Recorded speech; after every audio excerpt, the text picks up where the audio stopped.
If you have been following my channel, you know that I've added a lot of new colors to my color library this year, and I'm in the process of swatching them. So today I am swatching the Shire Set from the Supergranulation series from Schminche.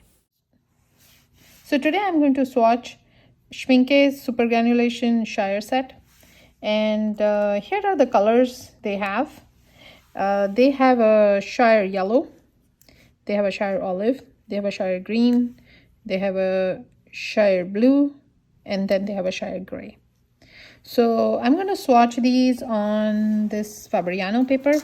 And for those who have been following the channel know that I am on a quest to look for a paper that's a little bit, that's cold pressed, but it's a little bit smoother than the Arches because of a certain requirement that I have for some projects. So this is going to test the paper as well as the Shire Set from Schminche.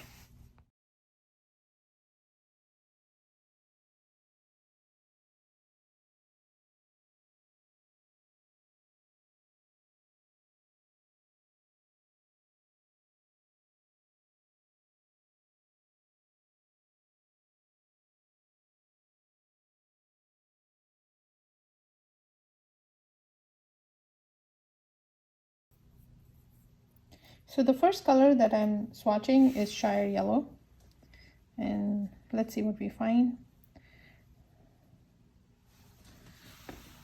So I'm going to try and get a mass tone here.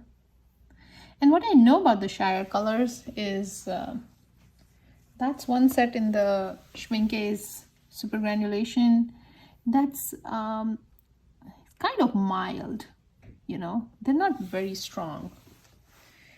So we'll see. So this is about the mass tone that I could get.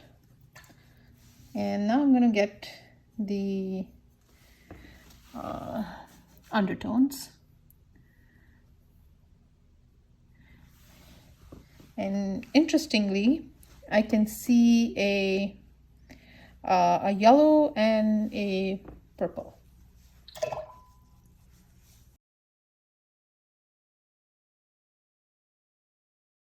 So it has PY 159 and PV 162. So it has a violet and a yellow.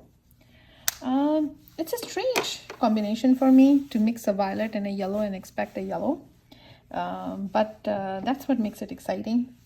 And I can see the yellow dominate, and I can see some undertones of a very dusty violet. So we'll see how that dries out. So that was Shire Yellow. Let me try and get an absolute mass tone, and I'm trying to take this straight off from the tube. So let's see what is the darkest line I can get, because obviously even getting it out of the tube and putting it on the tray, I wasn't able to get any mass tone. It is that subtle. And I don't know if you can see, I can see both yellow and violet just oozing out of the tube. You know, that's like, I can see the pigments separating even when I'm getting it out of the tube.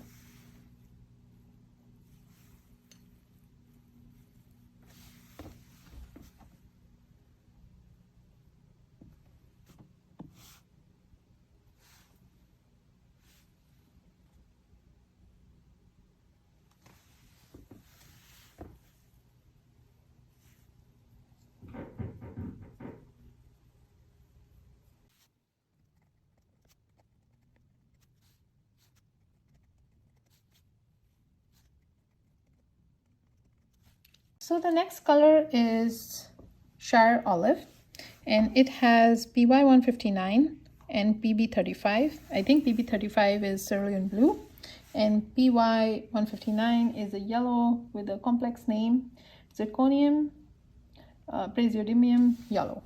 So let's see what it does on paper. I'm trying to get a mass tone here. So this is all paint, no water. So let's see. And even with that,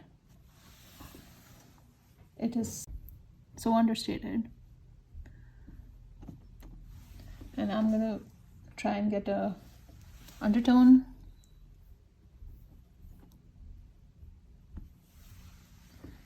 So there you have Shire Olive. For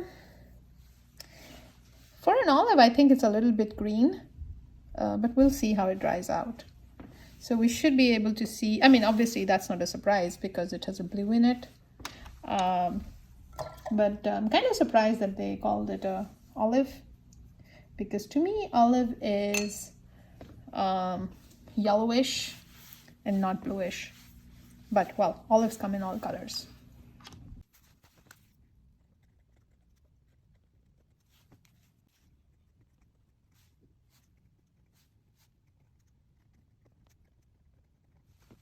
So the next color is Shire Green.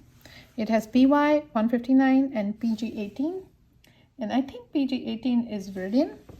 So Viridian is more a cooler green. So we'll see what that does on paper. So I'm trying to get matte stone.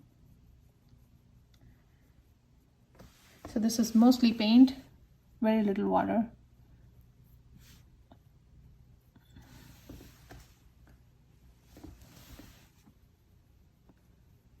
Beautiful. Just to dip in the water and let's see. Wow. As expected, it's a bit cooler. Nice. So that's Shire Green for you.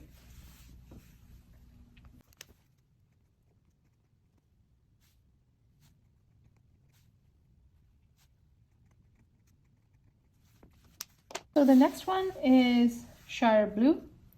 It has the PB29, which is ultramarine blue, and PG26, which is cobalt green deep.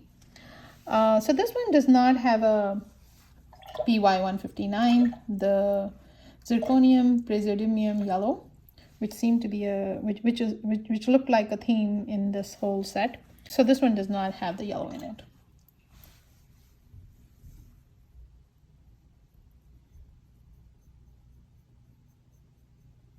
So this one is mostly matte stone. Very beautiful. Love this blue. Dip in water. And now the undertone.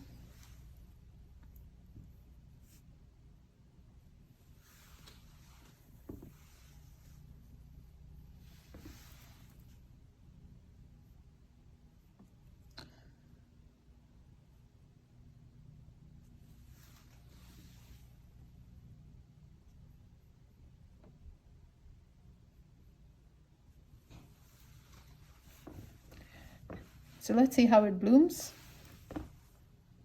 I can already see the two pigments separating. I can see a green and a blue, and that's not a surprise.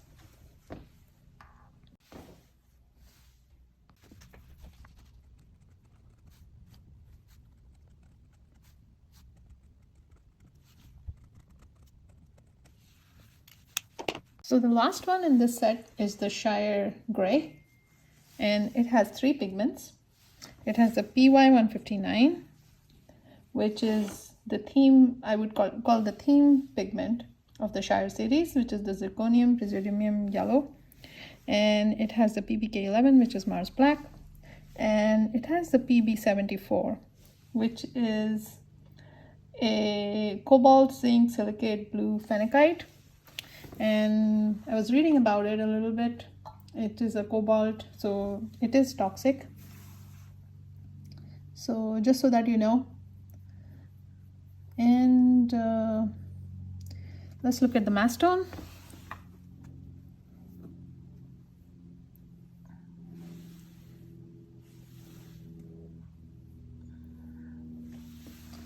Dip in water. Let's go to the undertone.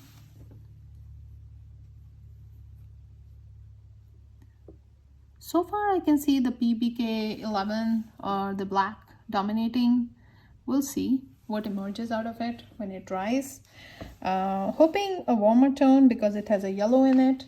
and it also has a blue. So let's see what it transpires.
So here are some comments on the Shire Set. And like I mentioned while I was swatching, that the PY159, the yellow, is the theme pigment here and is present in all but one. And regarding the behavior of the pigment, the behavior of the Shire Set is definitely different compared to the other granulation colors that we have, even in the Schminche set so far. I mean, I have not swatched out everything, but I have used the Galaxy and the Desert for a few paintings.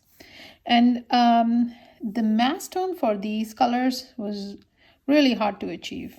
I mean, I was using the color straight out of the tube and I could not get anything darker than what you see. I mean, I can see some really dark spots here in the Shire green, but I couldn't get anything in the Shire yellow and in the Shire olive. The gray and the blue are a little bit of an exception. You definitely see some darker values in there. And I don't see that this is a shortcoming. This is a character. And I think this is by design.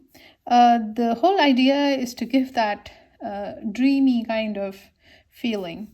Now that the paints have dried out, I definitely can see these three greens playing out so very well against each other. This is a very dull grayish yellow, and this is more olivey, and this is a cooler green, and it's really very pleasing to my eyes when I look at these three greens together.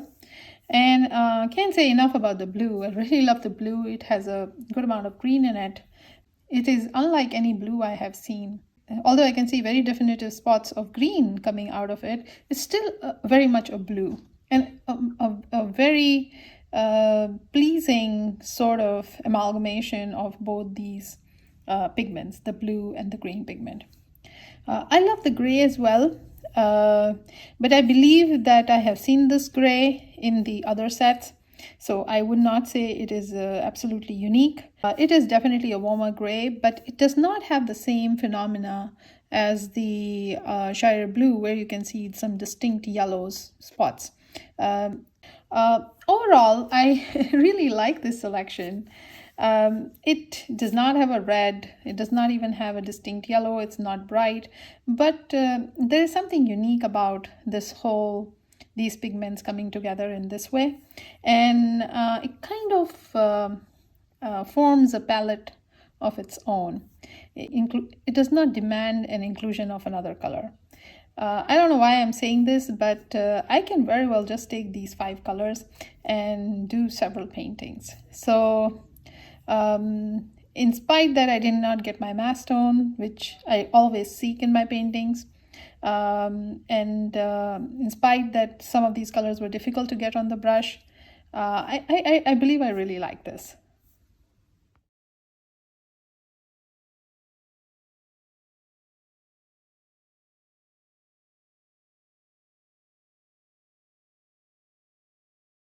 So here's a comparison between the Fabriano cold-press 140 pound and the Arches cold-press 140 pounds. I don't think there's a huge difference. The Fabriano might be a slightly bit less rough, but only slightly. It's not a great difference. It has a slightly different texture, if you can see. It is very noticeable over here. It's a slightly different imprint design, but I don't think it's a huge difference. So I'm not sure it exactly offers me the Fabriano. I'm not sure if the Fabriano exactly offers me what I was looking for. It's definitely very comparable to the Arches. I mean, right now I do not know whether I'll pick one over the other. So my quest to find something which is slightly smoother and softer compared to the Arches rough is still on.